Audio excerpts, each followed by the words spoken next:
Hey everybody, I'm your reviewer today, VTM from TNF Gaming, and today I'm flying solo to bring you this review of One Piece Pirate Warrior 4. So let's just get right into it. One Piece Pirate Warrior 4 picks up at the Alabasta arc and ends with their version of the Wano arc. So just like the previous game, Pirate Warrior 3, it tells you the story so far from the manga and cuts out all of the fat, which is very nice. And that's pretty much the story. So I won't be spoiling that much of it. What I would like to focus on is gameplay, because they've made slight improvements from the third game, which I kind of appreciate. One thing I appreciate is that they've done away with the team moves that you have to save up for. Instead, they've opted to add in the ability to map out special moves to the R1 button. So you would press R1 and then press any of the face buttons to execute a special move that you can unlock in a character's skill tree.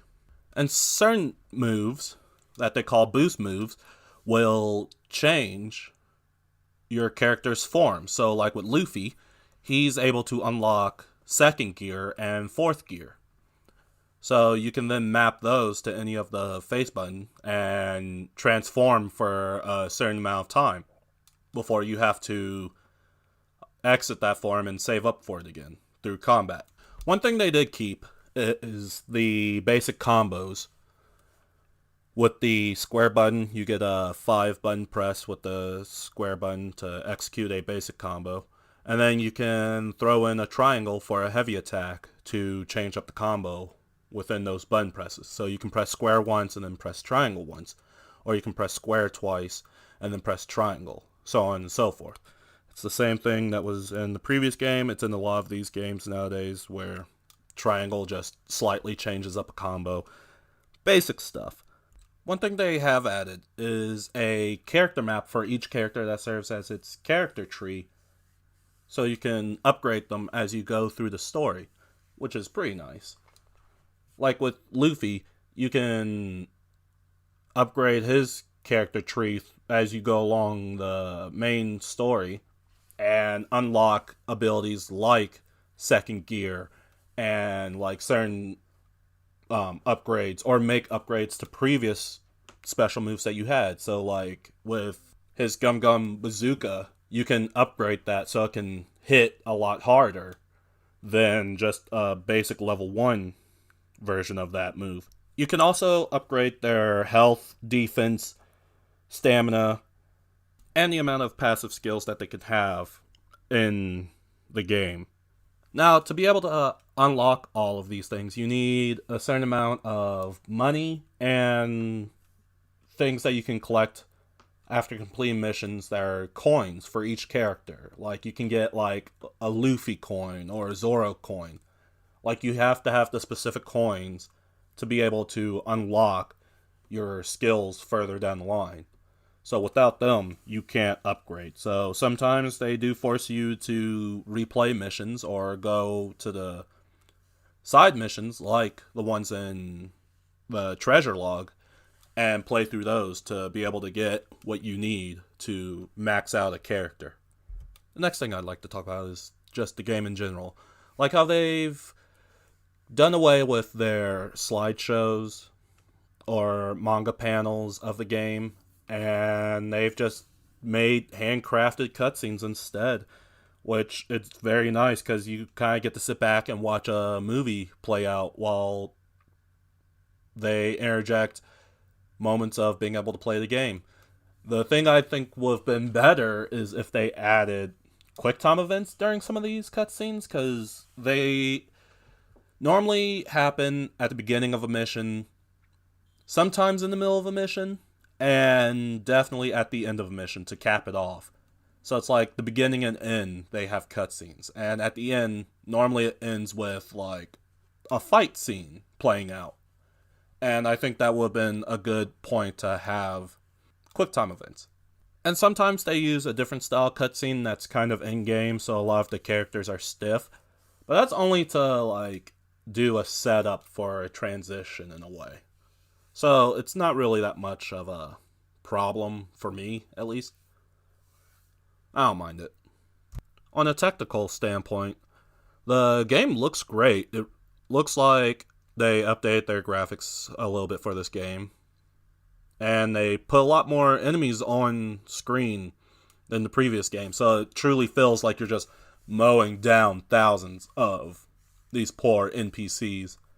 And it's a really bad day for them. And speaking of upgrades, some of the enemies got an upgrade. Like, they added in larger enemy types. So you can fight these mammoth enemy types that are just towering over the battlefield. And it feels kind of satisfying to bring them down. This game is pretty much a sequel to the last game, so it pretty much covers a lot of the same beats from the story that the last one covered up until the Doflamingo arc.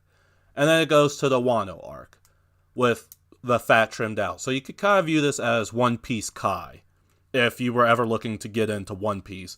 The only thing that this game expects you to know is how Luffy gathered his crew in the beginning. But if you like One Piece, you'll definitely love this game. So this game was made for One Piece fans, and that's pretty much all I have to say about that. Now, a lot of you might want to skip this next 2 minutes or so, because I'm about to rant about something that I think a lot of you would know by now that I would rant about. So you can just skip to the end of this review to hear my score. I might leave a time code in the description or on the video so you know when to skip to. But I'd like to talk about Bandai, because I have nothing bad to say about the company that produced this game. They did a great game. They did a great quality for One Piece, but they're known for doing Dynasty Warrior type games. So there's no issue on that part. My issue is with Bandai, because they've pushed out 2 previous games that do not meet the same quality as this game. And yeah, I know it. Each game, it comes from a different publisher. But that's still no excuse for the kind of quality that Bandai is pushing out. Bandai should always push out games with this kind of quality. With Kakarot levels of quality, with like Fighters level of quality, and like a lot of their better games that seem to have a lot more tender love and care, instead of One Punch Man and My Hero. Like, those games were garbage, pure and utter garbage, and there's no excuse for that. And it's a shame on Bandai for pushing out those games on customers who want these games. Like, they want these anime titles to be good, and they want these anime titles to get their own games. And we don't really have a choice but to accept these games, unless we speak up about it. Like, we need to put Bandai in check and let them know, like, these games aren't acceptable, but all of us are stupid, so that's not going to happen at the end of the day. Unless we all band together and just stop buying these shitty games. But with my rant over, I guess I'll give you guys the score that I gave this game. I'm judging this game off of other anime games, and like, this company does good with these Dynasty Warrior-like games, so there's no fault on their own. They did add some stuff that like I said in the beginning, I appreciated it. So, with the stuff that they added and the story that they also came up with themselves for the end, I'll give this game a 6 out of 10. It's good. I'd suggest playing it if you like One Piece. I suggest playing it even if you didn't like One Piece. It's a pretty fun game to pass the time until Final Fantasy VII. But yeah, you do need to know the beginning of One Piece to kind of piece this together, pun intended. So yeah, 6 out of 10, decent Bandai game. This is the highest I've probably ever rated a Bandai game so far. And that does it for this review. So I'll catch you guys in the next video. Peace.